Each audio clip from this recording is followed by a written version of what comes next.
आदाब, नमस्कार, सत श्री अकाल, अस्सलाम वालेकुम। मैं हूं अल्ताफ रजा। आप देख रहे हैं बिजनौर स्पीड न्यूज। जैसे कि हमने आपसे एक वादा किया था, नजीबाबाद की वरिष्ठ समाज सेविका अनुराधा माथुर जी आज हमारे साथ हैं, जो कि डॉक्टर हैं पेशे से, एक सरल स्वभाव की महिला हैं। अगर हम बात करें एक मानव को समाज की सेवा करने का जो एक आनंद आता है वो मन से आता है, हृदय से आता है। सबसे बड़ी बात यह है कि जब कोई कर्म करता है उसकी कर्म से उसकी पहचान होती है। कर्म से पहचान करने के लिए बहुत कम लोग होते हैं, नाम से तो हजारों लोग होते हैं, लेकिन जो कर्म से अपनी पहचान बनाता है उनमें एक नाम डॉक्टर अनुराधा माथुर जी का है, जो कि नजीबाबाद की, अगर मैं उनका थोड़ा सा व्याख्या करूं, ज़्यादा लंबी भूमिका नहीं बनानी। नजीबाबाद के कहना और भारत बैंक्वेट हॉल के सामने जो माइको कंपनी, जो कि आजकल बॉश के नाम से जानी जाती है कंपनी, उसकी एमडी है, उसकी मालकिन है, और नजीबाबाद के हमेशा पर्दे के पीछे से लोगों की मदद करती हैं, लोगों को जागरूक करती हैं, एक अच्छी डॉक्टर भी हैं। क्या क्या उनकी खूबियां हैं ये आपको बताने के लिए हमारा मकसद, नजीबाबाद में कोई भी शख्सियत होगी वो आपके मोबाइल पर ज़रूर होगी। हमारी पहली प्राथमिकता यही रहती है कि हम उसे ढूंढें, उस प्रतिभा को ढूंढें और उसको ढूंढकर हम आपके सामने ज़रूर लाएं। उसी क्रम में नजीबाबाद की डॉक्टर राखी अग्रवाल जी पहले आ चुकी हैं। उन्होंने बड़े अच्छे शब्दों में लोगों को बताया अपने बारे में। आज हम पूरी जानकारी हासिल करेंगे नजीबाबाद की डॉक्टर अनुराधा माथुर जी, जो कि शख्सियत में आज हमारी शख्सियत है। मोस्ट वेलकम मैम, नजीबाबाद शख्सियत कार्यक्रम में आपका, doctor Anuradha Mathur ji. Thank you, शुक्रिया बहुत बहुत। Thank you. तो ये है हमारी आज की मेहमान डॉक्टर अनुराधा माथुर जी, जो कि एक सरल स्वभाव की महिला हैं। थोड़ा जागरूक भी करती हैं, लोगों को मोटिवेट करती हैं, युवाओं को, लड़कियों को। आज उन्हीं संबंधित, क्योंकि मैम सबसे पहले तो आपका स्वागत है हमारे शख्सियत कार्यक्रम। Thank you. क्या कैसा लगा आपको आके शख्सियत में? बड़ा अच्छा लग रहा है कि नजीबाबाद में हमारे एक इस तरीके का चैनल चल रहा है जिसमें कि लोग आ रहे हैं जिनको थोड़ा बहुत पहचान मिल जाती है वैसे अपने कामों से, पर इससे वाइड दूर तक पहचान मिलती है। इससे लोग मतलब नजीबाबाद के बाहर भी जानेंगे, पहचानेंगे, क्योंकि एक चैनल के थ्रू, भाई सोशल मीडिया के थ्रू अगर कोई चीज़ आती है तो फिर जाहिर है कि काफ़ी दूर तक जाती है। मैम आप हमेशा लोगों को जागरूक करती हैं, कई स्कूलों में भी आपके मोटिवेशन लेक्चर होते हैं। आज जो लड़कियां हैं, ख़ास तौर से जो इंटर कर रखा है, जिन्होंने ग्रेजुएशन किया है, वो बहुत कंफ्यूज रहती हैं। एक तो हाउस वाइफ होती हैं, लेकिन उनके अंदर से जो प्रतिभाएं होती हैं वो कहीं ना कहीं ख़त्म हो जाती हैं। लेकिन हम देखें तो आज हमारा देश महिलाओं को लेकर बहुत जागरूक है।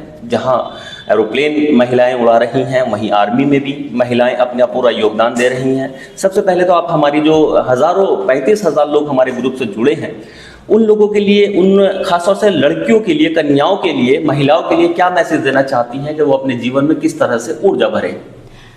मैसेज मेरा, अगर मैं सबसे अलग कहूँ तो यही है कि वैसे तो आजकल बहुत सारी महिलाओं के बारे में बात होती है, लड़कियों के बारे में बात होती है। लोग कहते हैं कि ऐसा होना चाहिए, वैसा होना चाहिए। मतलब अगर आप देखें तो उस तरह से उतना हो रहा है, कुछ कहीं कुछ हद तक नहीं भी हो रहा है। लेकिन अभी मैं अगर आपको एक उर्दू की, मैंने अभी एक प्रोज पढ़ा था, मुझे याद आ रहा है, आप कहें तो मैं उसे सुनाऊं। तो वो हो सकता है बीच में शायद भूल जाऊं, लेकिन मुझे बहुत ही, जैसे होता है ना, हिट किया कि एक महिला होते हुए किस तरह से उसको अपनी पहचान और उसको अपने वजूद के लिए लोगों की इतनी ज़रूरत नहीं है, वो खुद अपने आप में सक्षम है। तो वो कुछ इस तरह है जी। मैं हूँ खबीस, मैं गलीज़ हूँ, मैं आवारगी की वकील हूँ। वो तरानों की मुजस्सिम नूर में नहीं, वो फसानों की पाक हूर में नहीं। मैं गुलामे नवस हूँ, मैं हुबाबे हवस हूँ, मैं जिंदा हूँ, फिगार हूँ, मैं खुद सरी का मीनार हूँ। मैं अना की इंतहा भी हो सकती हूँ, शायद तुम मुझे कभी ना छू सको। तो मुझे मुर्दे खसो खशाक ही क्यों ना समझो। मैं क्यों झूठे अरमानों की कतार बनूं। मैं खुद गर्ज उतनी ही हूँ जितने तुम। मैं क्यों पैकरे बेगरज बनूं। मेरी ज़ुबान उतनी ही शीरीं है जितनी तुम्हारी। मैं क्यों सनम खुश अखलाक बनूं। मैं महरूम साहिल नहीं हूँ। मेरा तजस्सुस मुझे मेराज तक ले चलेगा। सफ़ेद तारीख चाहे मुझे भूल भी जाएं। लेकिन इस ज़माने मेरी फातिहा देंगे। कुछ इस तरह से है, एंड मुझे याद नहीं आ रहा, लेकिन उसका एंड इस तरह से है कि मैं तुम्हारी वजारत खानों का भी रुख कर चुकी हूँ, अब ये ख्याल छोड़ दो कि आराइश है तख्लीक मेरी। भाई वाह, बहुत खूब। सबसे पहले तो मैम आपने जो इतनी, मैं बड़े डीपली सुन रहा था, इतनी तवज्जो से आपने उर्दू को अंजाम दिया है, सफ़े खाने और महराज को जो आपने इस्तेमाल किया है अपनी वाणी में। देखिए, हिंदी और उर्दू दो बहनें हैं। हिंदुस्तान की खूबसूरत ज़ुबानों में हिंदी और उर्दू बोली जाती है। आज भी जो बुज़ुर्ग होते हैं वो उर्दू से बड़ी मोहब्बत करते हैं, और एक ऐसा तलफ़्फ़ुज़ है उर्दू, जब हम इसको बोलते हैं तो इसमें बहुत शगुफ्तगी महसूस होती है। और एक हिंदी हमारी मातृ ऐसी भाषा है जो कि हिंदुस्तान के अंदर बोली जाती है, उसमें भी जितने छंद धोए होते हैं वो सारे निखार लाते हैं जीवन के अंदर। और जितने, अगर हम उर्दू की बात करें तो उसमें जितनी गज़लें, जितने उसके अंदर थॉट होते हैं वो एक यूनिक होते हैं। मैडम, सबसे पहले तो मैं बड़ा आपसे प्रभावित हुआ कि आपने उर्दू में इतनी अच्छी बात कही। लेकिन तो ये आपने इसका मतलब समझा होगा जी, कि एक आपने जैसे कि लड़कियों की बात करी थी, तो अब उनको जैसे आखिरी लाइन की जो मतलब है वो है आराइश है तख्लीक मेरी, आराइश है तकलीफ मेरी, तख्लीक मेरी जी। मतलब कि आप ऑर्नामेंट नहीं है वो अब जी। लड़कियां जो हैं, जो मतलब अगर आप समझते हैं कि वो आपके कहने से चलती रहें या वो एक सजावट का सामान है, उस तरीके के का नहीं है। उनकी अपना एक वजूद है, और उनकी सिर्फ उनकी शख्सियत जो है वो सिर्फ उनके पहनावे और उनकी शक्ल पे नहीं है। उनकी शख्सियत एक अपनी उनके काम पर है, उनकी वजूद उनका जो है वो, तो ये है इसका। देखिए, जो लोग लाइव से जुड़े हैं वो मैडम से किसी भी तरह का कोई, अगर लड़कियां महिलाएं अपने फ्यूचर को लेकर कोई क्वेश्चन पुटअप करना चाहें तो वो हम लाइव देख रहे हैं, आप क्वेश्चन पूछ सकते हैं, और वो क्वेश्चन हम मैम से पूछने की पूरी कोशिश करेंगे। मैम, आप जो है एक्वा थेरेपी भी की बड़ी फेमस है, तो उसके बारे में थोड़ी सी जानकारी हमारे दर्शकों को दें। क्योंकि मैंने अभी ये रिसेंटली लगभग 5-6 साल पहले ही मैंने ये स्टार्ट किया। आपने मुझे डॉक्टर से तारुफ किया, तो मैं बताना चाहूँगी कि ये मैं मेरे नाम के आगे अभी कुछ ही साल पहले जुड़ा है। मैं भी इतना यूज्ड टू नहीं हूँ सुनने के लिए, लेकिन हाँ, ये बड़प्पन है मैम आपका। Thank you. बट वो बस ये है कि अच्छा लगता है, कोई कहता है तो अच्छा ज़रूर लगता है, पर एकदम से लगता है कि ये मैं ही हूँ क्या। खैर, ये एक्यूप्रेशर जो है ये ऐसी एक थेरेपी है जो कि प्रेशर पॉइंट्स होते हैं, and it's a very deep therapy. अगर इसके बारे में, जैसे मैं 5 साल से अभी भी मैं पढ़ रही हूँ, इसमें रिसर्च कर रही हूँ, तो मैं अभी रिसर्च स्टूडेंट हूँ। ये प्रयागराज में इसका एक बहुत बड़ा इंस्टीट्यूट है जो कि ऑल ओवर इंडिया फेमस है। मैं वहाँ से कर रही हूँ, वहाँ की रिसर्च स्टूडेंट हूँ। तो यहाँ पे इसमें इतने सारे, इसमें ऐसी कोई भी बीमारी, कोई भी तकलीफ नहीं है, कोई भी ऐसा पेन नहीं है जो एक्यूप्रेशर से नहीं जाता। और इसके मेरे सामने ऐसे मिरेकल्स हुए हैं कि मतलब यहाँ पे बहुत सारे लोग हैं जिनको इससे बहुत फ़ायदा हुआ एकदम तुरंत। तो ये मैग्नेटिक थेरेपी है, मैग्नेट से होती है, सीड से होती है, कलर्स से होती है। तो इसको कलर से भी आप ये यूँ समझिए कि ये जो कोरोना टाइम में, कोविड टाइम में इतना बढ़िया इसके रिजल्ट थे कि मैंने लोगों को ऑक्सीजन पॉइंट्स बताए। तो इनफैक्ट मैंने कुछ वीडियोस भी डाले थे। मैं बहुत ज़्यादा और उसको डाल नहीं पाती, लेकिन इसमें ऐसे पॉइंट्स हैं कि आपको बहुत हाई फीवर है तो सिर्फ आप कलर के थ्रू, आप कलर से फीवर को उतार सकते हैं और आप इन्फेक्शन दूर कर सकते हैं। इसी के साथ में मैंने ऑरिक्यूलर एक्यूपंक्चर सीखा, जो कि है, ऑरिक्यूलर मतलब कान की बनावट ऐसी होती है जैसे कि वूम्ब में बच्चा होता है, उल्टा। जी। ठीक है, आप अपने कान को अगर गौर से देखें तो वो इसी तरह से, जैसे एक बच्चा वूम्ब में होता है, मदर के कोख में होता है, ठीक है। तो उसका ये जो हमारा ईयर लोब है, ये उसका हेड है और ये उसका बैक है। तो हम उससे कॉरेस्पॉन्डेंस समझते हैं। जैसे एक होता है ना कि जैसा हमारी प्रकृति है उसी के हिसाब से हमारी बॉडी स्ट्रक्चर भी होता है। तो वैसे ही ये पूरा जो है कॉरेस्पॉन्डेंस है, हमारे एक कान जो है वो पूरा ह्यूमन बॉडी का कॉरेस्पॉन्डेंस है। तो अगर हेड में कुछ प्रॉब्लम है, जैसे आपको याद होगा आपके बचपन में अगर कभी आपके कान वान खींचे गए हों तो याद होगा, प्रॉब्लम्स हो जाती थी, टीचर्स कान मोड़ देती थी। टीचर्स कान मोड़ते थे। तो टीचर्स क्यों यहाँ से कान खींचते हैं? क्योंकि ये हेड रीजन होता है। आपको अटेंशन, आप अटेंशन इधर उधर, आप इधर उधर देख रहे हैं, टीचर ने कहा कहाँ ध्यान का है तुम्हारा, पूरा फोकस फिर वहीं पा जाता था जी। तो आपने वो ये कान खींचा, ये एकदम आप अटेंटिव हो गए, तो वो पॉइंट दबता है, वो प्रेशर पॉइंट है। वेरी गुड, बहुत बढ़िया। तो ये है। तो इसी तरह से बहुत सारे प्रेशर पॉइंट्स है। ऑरिकुलर में कॉरेस्पॉन्डेंस हमारे हाथ में हम सीड से और उससे कर सकते हैं। तो बहुत ही ये एक अच्छी थेरेपी है। कोई अगर कुछ पूछना चाहता है, अगर इस थेरेपी से संबंधित कोई भी पूछना चाहे तो क्वेश्चन पूछ सकता है। वो मैडम से पूरी कोशिश करेंगे उसकी सही जानकारी लेने के लिए। देखिए, एक बड़ा हमेशा सीखने के लिए हम लोग जीवन जीते हैं और जीना भी चाहिए। अभी मैम ने कहा कि जब टीचर्स, हम बचपन में स्कूल में पढ़ते थे, तो मैं जब बाल सदन में पढ़ता था, मेरे याद आया हमारी टीचर्स थी, तो वो ये कान खींचती थी तो सारा जो हमारा एक फोकस था वो बोर्ड पे आ जाता था। जो ब्लैक बोर्ड होता था क्लास के अंदर, ब्लैक वाला, उसको मैम लिखती थी। तो इन शॉर्ट यही कहना चाहते हैं कि ये सब चीज़ें सीखने के लिए मिलती है।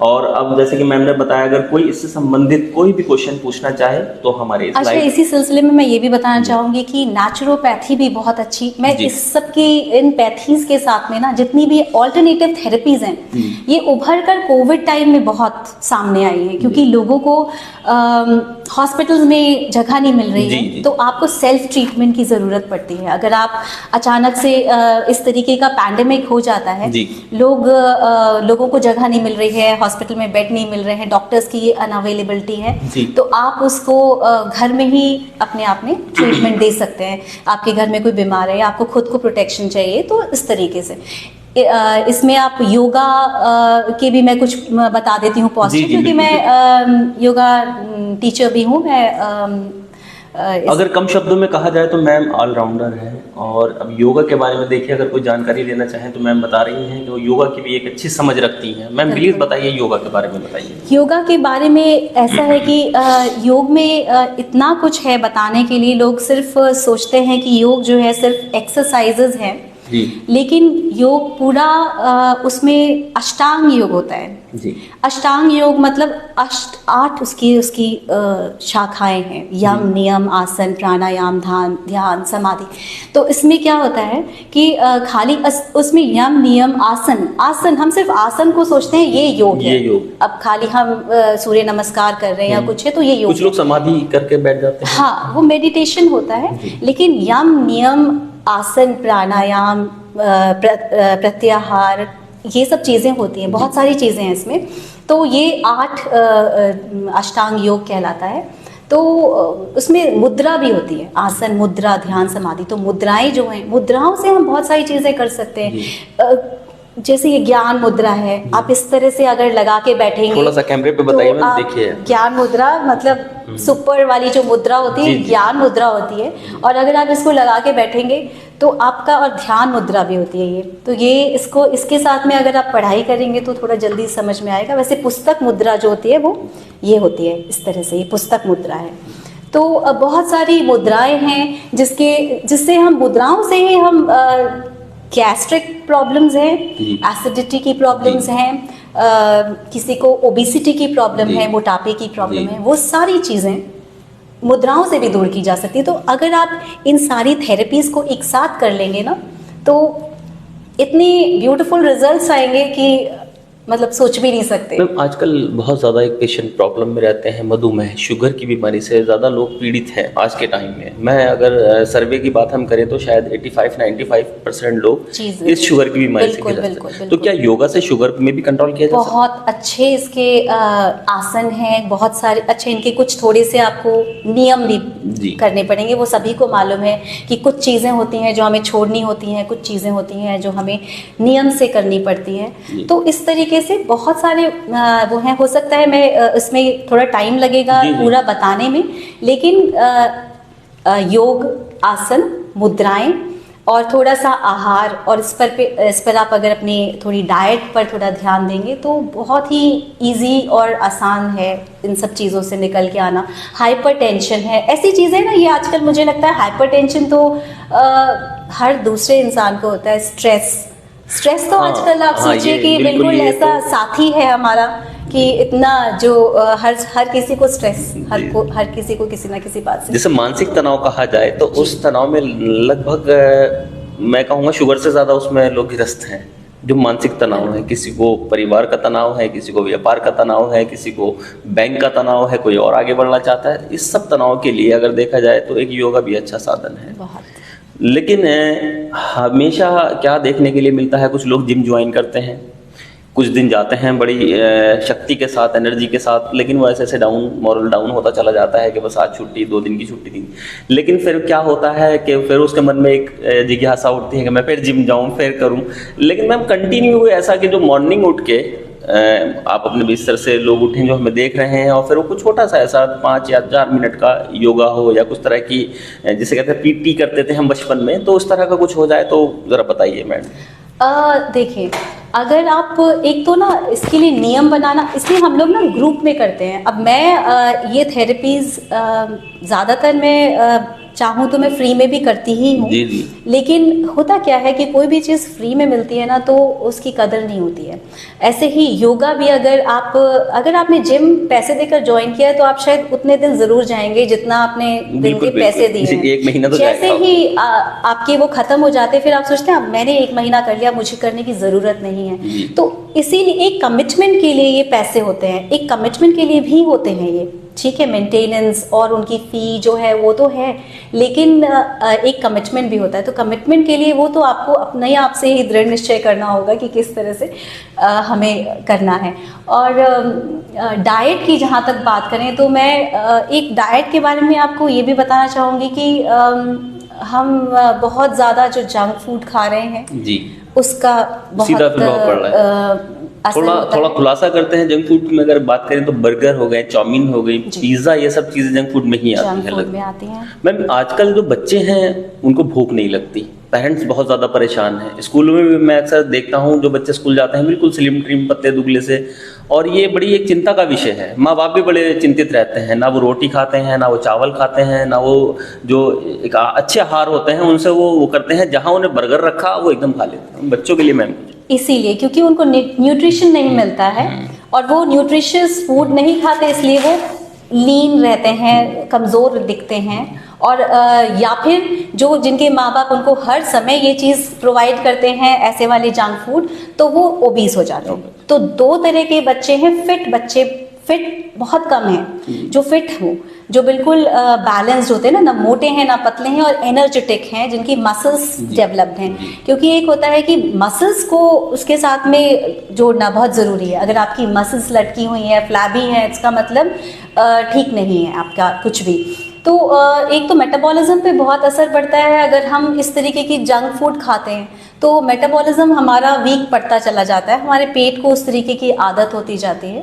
तो खाने का सबसे ज़रूरी जो एक पहलू है वो हमेशा ये याद रखना चाहिए कि हमारे पेट में डाइजेस्टिव फायर होती है, स्टमक में हमारे HCl प्रोड्यूस होता है, ठीक है। तो उसे कहते हैं जठराग्नि बोलते हैं, जो कि होती है डाइजेस्टिव फायर पेट के अंदर, जो जिसको कि ज़्यादातर ये वाले जितने आपने नाम लिए हैं खानों के, ये ऑलरेडी एसिडिक होते हैं। तो एसिडिक में हमने एसिड और डाल दिया, वो पाचन शक्ति फिर कमजोर हो जाती है, तो एसिड बहुत ज़्यादा हो जाता है पेट के अंदर, तो एसिडिटी भी बनती है, गैस्ट्राइटिस ट्रबल भी आती है। और उससे क्या होता है, हमारी स्टमक लाइनिंग जो है वो कमज़ोर होती जाती है, क्योंकि उसमें कुछ भी आप देखिए, एसिड अगर आप किसी चीज़ पर डाल दें तो वो कैसे होता है। तो आप सोचिए इंटरनल ऑर्गन्स हैं आपके, वो कितने मुलायम, कितने सॉफ्ट होते हैं, उसमें अगर आप एसिड के ऊपर एसिड ही डालते जाएंगे तो वो किस तरह से उस पर असर पड़ेगा। तो ये है, इसलिए हमें 2-3 बातों का ध्यान रखना है। पेरेंट्स को बचपन से थोड़ी सी ईटिंग हैबिट्स की आदत अच्छी डालनी चाहिए, जिससे कि बच्चे इस तरीके की ज़िद ना करें, और अगर हो सके जितना भी वो बाहर से ना मंगाकर कुछ इस तरीके का बनाना भी है तो घर में बनाएं। तो फ्रूट्स का आहार, फ्रूट्स हैं, दलिया हैं, raw fruits, raw vegetable and fruit, हमारे खाने का आधा पोर्शन जो है वो रॉ होना चाहिए। जो कि कच्चा फल सब्जियां जो भी कुछ सीड्स मेवा जो भी होती है ये सब कुछ मिक्स करके आप आधा जो है पोर्शन ये हो आधा कुक हो, क्योंकि कुक्ड फूड हमेशा एसिडिक होता है। मैम सबसे ज़रूरी ये भी है कि जो जीवन है हमारा उसको सरल करने के लिए हम लोग खुद ही व्यस्त हो गए। एक सबसे बड़ी आज जो हम लोग स्कूल और कॉलेजेस में बच्चे पढ़ते हैं उनके लिए हम ये प्रोग्राम्स करवाते हैं, और ये इसमें हम फ्री ऑफ कॉस्ट तो नहीं, लेकिन हाँ थोड़ा बहुत जो खर्चा आता है एक प्रोग्राम करने में, जैसे कि बहुत बड़े बड़े हम मशहूर आर्टिस्ट को बुलाते हैं। जैसे अगर आप लोग अगर सर्च करेंगे तो आपको सारे जितने भी हमारे यहाँ आर्टिस्ट आते हैं, अभी हमने रिसेंटली एक कथकली का प्रोग्राम कराया था। कथकली शायद ही यहाँ किसी ने देखा हो, नॉर्थ में तो शायद कोई भी कभी आप लोगों ने पिक्चर्स देखी होंगी वो कथकली की एलैबोरेट जो कॉस्ट्यूम होता है वो देखा होगा, लेकिन कभी भी इस तरह से देखा नहीं होगा कि कथकली लाइव परफॉर्मेंस। तो वो लाइव परफॉर्मेंस हम लेकर आए स्कूल्स में। तो हमने यहाँ मॉडर्न एरा पब्लिक स्कूल है वहाँ कराया, एमडी इंटरनेशनल बिजनौर में है वहाँ कराया। तो हमने इस तरीके से बहुत सारे स्कूल्स में और कॉलेजेस में, यहाँ नजीबाबाद में NIRT में अभी एक राजस्थानी फोक म्यूज़िक का प्रोग्राम हुआ था। बहुत सारे प्रोग्राम्स, एक राजा चरत सिंह एक छोटा सा स्कूल है, तो उसके बच्चे, वहाँ के बच्चों को म्यूज़िक के बारे में हो 4-5 ऐसे निकल के आए कि बहुत अच्छा उनको नॉलेज थी। तो उनको हमने, राजा मियाँ जी हैं बॉम्बे से आए थे, उनका कराया था। इसी तरह से एक रुद्र वीणा का प्रोग्राम कराया था। तो इस बहुत सारे इस तरीके के प्रोग्राम्स पूरे ज़िला बिजनौर में, जितने भी बिजनौर, धामपुर में शुगम मिल का स्कूल है, नजीबाबाद के स्कूल हैं, कोटद्वार का DAV है, यहाँ इन सारे स्कूल्स में मैं प्रोग्राम्स करवाती हूँ बड़े बड़े आर्टिस्ट का। और ऐसी चीज़ें, संतूर वादन है, शहनाई है, जो कि सिर्फ हम सोचते हैं कि कहीं सुन लिया तो सुन लिया, और शहनाई वगैरह सोचते हैं कि सिर्फ शादियों में बजती है, पर वो इतना क्लासिकल, इतना बढ़िया उसका वो यहाँ पे हमारे स्पिक मेके से राजन साजन मिश्रा जी, इतने बड़े बड़े आर्टिस्ट, उस्ताद बिस्मिल्लाह खान जी, सारे जुड़े हुए हैं। मतलब ये सब जुड़े हुए थे, अब तो ये रहे नहीं, लेकिन बहुत सारे अभी भी जो फेमस आर्टिस्ट हैं, जो आप सिर्फ दूरदर्शन पर या कहीं वो बेचारे परफॉर्म करते हैं अमेरिका में जाके, यूरोप में जाके, पर हमारे अपने कंट्री में उन्हें उतनी तवज्जो नहीं मिलती। तो वो मैं यहाँ छोटे से टाउन में यहाँ लोगों तक पहुँचाती हूँ। तो आप कह रहे हैं कि उनकी पहचान है, तो हो सकता है मेरी उस लेवल की पहचान ना हो, लेकिन स्कूल्स में, बहुत सारे स्कूल्स कॉलेजेस में बच्चे मुझे बहुत अच्छी तरह से पहचानते हैं। आपने एक अपनी जो पहचान बनाई है वो एक ऑफिशियल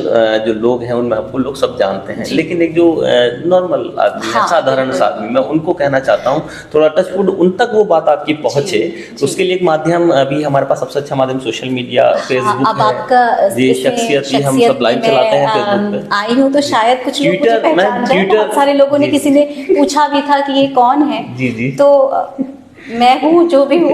काफी लोग हैं इस तरीके से जो काम भी करते हैं, उनको पहचान नहीं इतनी मिल रही है, लेकिन ऐसा नहीं है वो काम नहीं करते। ट्विटर है, उसको आप यूज़ कर सकते हैं, फेसबुक में इस पे थोड़ा आप एक्टिव अगर रहें तो शायद नॉर्मल जो लोग हैं वो 99% लोग जुड़े। आपका सुझाव बहुत अच्छा है। तो हम ये कोशिश करेंगे जो आपके कार्य हैं वो लोगों तक पहुँचे, उन लोगों तक जो एक नॉर्मल है, जो एक नॉर्मल छोटा दुकानदार है, छोटे स्टूडेंट हैं, छोटे स्कूल में पढ़ने वाले बच्चे हैं कि ये मैडम अनुराधा माथुर जी हैं, बहुत अच्छी हैं।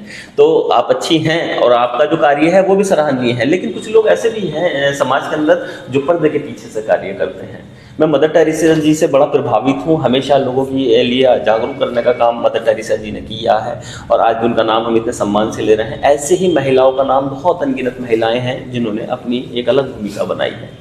लेकिन मैम डॉक्टर अनुराधा माथुर जी बहुत वर्क कर रही हैं, बहुत सालों से वर्क कर रही हैं। अब देखिए शख्सियत ने ढूंढा कि ये भी एक महिला है, जागरूक महिला है, और आज आपके सामने पब्लिक में ये बैठी हैं, और हमने इनसे एक निवेदन किया है कि ये अब जो भी कार्य करें वो कम से कम हम कोशिश करेंगे कि इनके कोई भी कार्यक्रम अगर अच्छे होंगे वो हम अपने चैनल पर ज़रूर दिखाएंगे। मैम थोड़ा सा ये और जानकारी लेना चाहते हैं आपसे, नजीबाबाद के बारे में आपकी क्या राय है, यहाँ के लोगों के, यहाँ के कल्चर के बारे में आपकी क्या सोच है? देखिए, नजीबाबाद मुझे 25 साल हो गए यहाँ पे आए हुए, और अब लगता ही नहीं है कि नजीबाबाद से मैं अलग हूँ, क्योंकि इतने साल तो मैंने अपने घर में भी नहीं गुजारे हैं। तो ये तो मेरी पहचान बन चुका है। और नजीबाबाद से जितना मुझे लगता है छोटे टाउन में ज़्यादा अपनापन होता है, क्लोजनेस होती है, और वो मुझे यहाँ बहुत मिली है। यहाँ इतना प्यार, इतना अपनापन मिलता है जहाँ भी जाओ, तो वो हर कोई बड़े प्यार से मिलता है। और बड़े शहरों में पास में बगल में कौन रहता है, किसके घर में क्या हो रहा है, किसी को कुछ नहीं पता होता। पर यहाँ ज़रा से भी हमें कुछ प्रॉब्लम है, कुछ भी अचानक हमें ज़रूरत है, तो इतने लोग खड़े हो जाते हैं, इतने लोग पूछते हैं। तो मुझे लगता है नजीबाबाद से तो एक मतलब ऐसा रिश्ता जुड़ गया है कि जो अब 1762 में नजीबाबाद का निर्माण नवाब नजीबुद्दौला साहब ने किया। मालन नदी के तट पर दुष्यंत का ये एक शहर है। मैं आपको इस पे इंटरप्ट करना चाहती हूँ। मालन नदी के तट पर अभी रिसेंटली मैंने एक थिएटर किया था। मैं थिएटर आर्टिस्ट भी हूँ, तो मैंने थिएटर किया था अभी रिसेंटली। इस पर बहुत ही इसको काफ़ी अच्छा रिस्पॉन्स मिला। ये NIT में कराया गया था, आकाशवाणी की तरफ से कराया गया था, जिसमें रामपुर और बरेली वगैरह के भी कुछ नाटक आए थे और स्टेज किया गया था। तो थिएटर का एक अनुभव लोगों ने नजीबाबाद में किया, नहीं तो थिएटर का अनुभव यहाँ नहीं है, क्योंकि यहाँ पे इस तरीके का कोई है नहीं, स्टेज आर्टिस्ट नहीं है। लेकिन मैम थिएटर के कलाकार ने हमेशा अपनी एक अलग पहचान बनाई है, चाहे उसकी शक्ल अच्छी हो या ना हो। मैंने पढ़ा था थिएटर इज वेरी डिफिकल्ट। तो मैं बता रही हूँ, अभी आपने मालिनी के तट पर बोला, तो ये ढोंडियाल जी हैं, उनका लिखा हुआ मालिनी के तट पर ही नाम से, शीर्षक से तो एक नाटक था जो मैंने एज रेडियो आर्टिस्ट मैंने आकाशवाणी में किया, जो कि अवार्ड के लिए भी गया था, नेशनल अवार्ड के लिए। फिर उसी को अब स्टेज किया, तो वो स्टेज पर परफॉर्म करना, और मैंने इसमें मेनका का किरदार निभाया था, जो कि बहुत ही स्ट्रॉन्ग और बहुत ही काफ़ी चैलेंजिंग था। और स्टेज पर इस तरीके का परफॉर्मेंस देना जिसमें कि एकदम जो क्लिष्ट हिंदी होती है वो बोलना, और विद मतलब जैसे हाव भाव अपने एक्सप्रेशंस के साथ में उसी युग के हिसाब से और उस हिंदी को फ्लो में बोलना, तो वो एक काफ़ी चैलेंजिंग था और मुझे बहुत मज़ा आया करके, और यहाँ पे बहुत अप्रिसिएशन मिला उसको। मैम ने कहा थिएटर के कलाकार, देखिए जो थिएटर से होते हैं ना, वो यकीन जानिए वो ही सच्चे कलाकार होते हैं। अगर देखा जाए इरफान खान, जब मैंने उनकी हिंदी मीडियम मूवी देखी तो लगा कि एक आर्टिस्ट को हम देख रहे हैं। नवाजुद्दीन सिद्दीकी वो थिएटर के कलाकार है, और आज हिंदुस्तान में नवाजुद्दीन सिद्दीकी अपनी एक अलग पहचान रखते हैं। नहीं, इवन नसीरुद्दीन शाह जी, जो कि बहुत ही मतलब उम्दा कलाकार हैं, अगर कहा जाए तो बहुत ही मतलब उनकी फिल्मों को अगर हम ना भी देखें अगर, लेकिन वो उनके इतने मतलब उनके जो हर एक किरदार को किस तरह से निभाते हैं। तो मैम आप जब बात चल रही है थिएटर की, तो आपकी सबसे पसंदीदा गायिका कौन है? नेहा कक्कड़ जी हैं, आयशा जी हैं, लता जी हैं, इनमें से और बहुत सारी और फीमेल में अगर आप मतलब इसी चॉइस में नहीं, नथिंग, कोई सी भी जो आपकी। मुझे लगता है कि मुझे बहुत सारी गायिकाएं जो पसंद है। लता जी और इन सब का तो कोई मुकाबला ही नहीं है, इनके तो एवरग्रीन गाने हैं जो हमने सुन के बड़े हुए हैं। लेकिन मुझे लगता है रेखा भारद्वाज हैं, और नेहा कक्कड़ जी की एक अलग तरीके की गायकी है, मुझे अच्छी लगती है, मतलब ठीक है, पर मैं थोड़े और अभी मैम आपने कहा कि मैं एक आर्टिस्ट हूँ, और आर्टिस्ट को अपनी कला दिखाने में कोई संकोच नहीं होता, ये आर्टिस्ट की पहचान होती है। हम कहेंगे अगर नेहा कक्कड़ की 2 लाइनें आप हमारे दर्शकों को सुनाएं सुल्तान के साथ। नेहा कक्कड़ तो मैंने अभी बोला, मैं नेहा कक्कड़ की जैसे गा भी नहीं सकती, लेकिन आप अभी नेहा कक्कड़ ने एक पुराना गाना गाया था, बड़ा अच्छा था, आनंद जी का, उन आँखों का हंसना है क्या, जिन आँखों में पानी ना हो। फिर एक और गाया था, एक प्यार का नगमा है, वो बहुत गाती हैं। ओके, हाँ, ये वाले गाने तो ऐसे हैं कि सब ओल्ड इज गोल्ड, रगों में बहते हैं। जी। लेकिन मैं फिर भी मैं कौन सा मुझे अचानक एकदम से याद भी नहीं आ रहा है। मैम इसीलिए तो लाइव प्रोग्राम चलाते हैं, हमारी कोई भी होमवर्क नहीं होता, जो भी होता है लाइव होता है। बिल्कुल। तो मैं एक गाना गाती हूँ जी। मैं आपको एक पुराना सुनाती हूँ जो कि शायद किसी ने सुना नहीं होगा, मुबारक बेगम जी का। मन्ना डे से लेके और सुरैया बेगम से लेके आज तक के जो भी हैं, नेहा कक्कड़ तो माता मुबारक बेगम जी का एक गाना है। जी जी, मुबारक बेगम जी बहुत अच्छी गायिका थी जी। बेमुरवत बेवफा बेगाना दिल आप है, बेमुरवत बेवफा बेगाना दिल आप हैं। आप माने या न माने मेरे कातिल आप हैं, बेमुरवत बेवफा। अरे वाह, देखिए इसे कहते हैं बिल्कुल सुर और ताल का आपसी एक मिश्रण, और बहुत खूबसूरती के साथ मैम ने एक पुरानी गायिका है, शायद आज की नई जनरेशन तो जानती भी नहीं होगी, सुरैया जी और मुबारक बेगम। और कौन कौन सी मूवीज में मुबारक बेगम ने गाने गाए हैं, बड़े पॉपुलर उनके गाने रहे हैं। एक गाना था उनका, कभी तन्हाइयों में यूं हमारी याद आएगी। कौन सी मूवी से था? ये हमारी याद आएगी, मूवी का नाम भी हमारी याद आएगी। मुझे मूवीज के नाम और पुराने गाने और नए गाने भी इसलिए ज्यादा पता है क्योंकि मैं खुद भी प्रेजेंटर भी रही हूँ और पापा मेरे रेडियो स्टेशन में डायरेक्टर थे, तो बचपन से उसी माहौल में रुचि भी है। ज्यादातर रुचि पे ही याद रहते हैं। रुचि तो है ही, क्योंकि ये इसी माहौल में पली बड़ी हूँ, तो एक्टिंग है, सिंगिंग है, ये तो इसी में ही मैं रहता है, रच बस गई है, रगों में बहती। तो बेगम जी का कौन सा गाना आपने बताया जो बड़ा पॉपुलर गाना रहा? एक तो है, एक ये भी है, मैंने अभी बताया था हमारी याद आएगी, कभी तन्हाइयों में यूं। थोड़ा सा गुनगुना दीजिए मैम, गुनाइए। कभी तन्हाइयों में यूं हमारी याद आएगी। काफी हाई स्केल है, मैं अभी काफी दिनों से गला नहीं खुला हुआ है, तो इस तरह से है। मैम सबसे अच्छी बात यह है कि आज की नई जनरेशन में आप बेगम जी की बात करती हैं तो बड़ा अच्छा लगता है, और जो यूथ सुन रहा है वो भी इस बात पर गौर दीजिए, जो ओल्ड है वो आज बाकी मानना पड़ेगा गोल्ड है।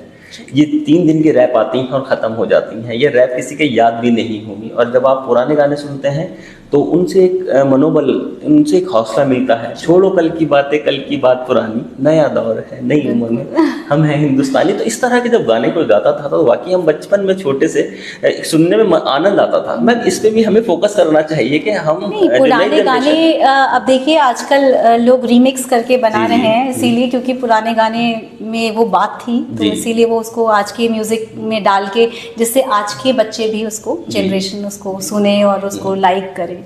तो जैसे बहुत से बच्चे कुछ नया गाना, रीमिक्स वाला गाना मैं गा रही होती हूँ तो बोलते ये आपको कैसे आता है, ये तो अभी रिलीज हुआ है। मैं कहा ये बहुत पुराना गाना है, मैं वो गा रही हूँ। अब आजकल क्या हो रहा है मैम, रिमिक्स में आने के बाद वो और ज्यादा हिट हो रहा है। बिल्कुल। अभी वो लड़की थोड़ा सा रैप कर, डांस कर रही है डीजे पे, वो एक बड़ा पॉपुलर गाना हुआ है, हर मोबाइल में वो देखा गया है कि क्या कौन सा गाना था, वो बड़ा सुपरहिट गाना रहा।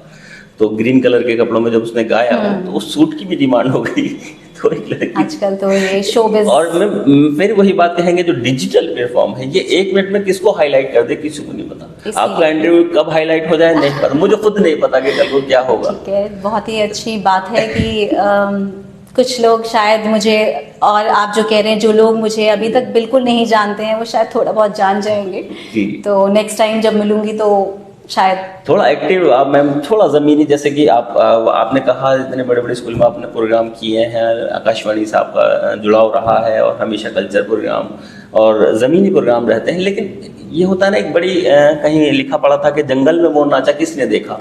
तो मैम उसके लिए आपको थोड़ा फील्ड में मेहनत करनी पड़ेगी, और सोशल मीडिया पे हमारा आपसे निवेदन है कि उसको जुड़िएगा, और ज़रूर लोग, कुछ बातें ऐसी होती हैं कि हमें अपनी खुशी के लिए भी करते हैं, तो मैं ज़्यादातर अपनी खुशी के लिए करती हूँ। तो मुझे खुद अपने कामों से बहुत मज़ा आता है। जैसे एक वो करीना कपूर की लाइन है ना, मैं अपनी फेवरेट हूँ, तो मैं अपनी फेवरेट हूँ। तो मैं मुझे इस बात से फ़र्क नहीं पड़ता कि लोग मुझे मेरे को फॉलो करें, मेरे फॉलोअर्स बने और बहुत सारे लोग फॉलो करें। मुझे लगता है कि मैं अपने काम से जो भी काम करूं उसके साथ पूरी ईमानदारी से करूं और मैं खुद से खुश रहूं और अपने आप को बेहतरीन बनाने की हमेशा कोशिश करूं। पुराने गानों की बात चल रही थी तो एक गाना बड़ा पॉपुलर हुआ, मेरा दिल ये पुकारे आजा, और हर मोबाइल पे वो गाना देखा गया था। मैम ने बेगम जी की याद दिलाई। बाकी जब हम छोटे थे, जब वो सुनते थे, वो रिकॉर्डर टाइप के आज भी कहीं बजते हैं, शादियों में देखने के लिए मिल जाते थे, तो उनमें जब उनके मन्ना डे जी के सॉन्ग सुनने को मिलते हैं और उसके साथ सुरैया जी के दिवाली की रात पिया घर आने वाले हैं, एक अजीब सी आवाज़ और एक सुंदरता उनसे निखार आता था। लेकिन मैडम हमें आज ये पता चला कि अच्छे आर्टिस्ट भी हैं और नजीबाबाद जैसी जगह में आप जैसे लोगों की बहुत ज़रूरत है। मैंने आपसे एक सवाल ये किया था कि नजीबाबाद के लोगों को लेकर, गंगा जमुनी तहजीब को लेकर आपकी क्या मानसिकता है?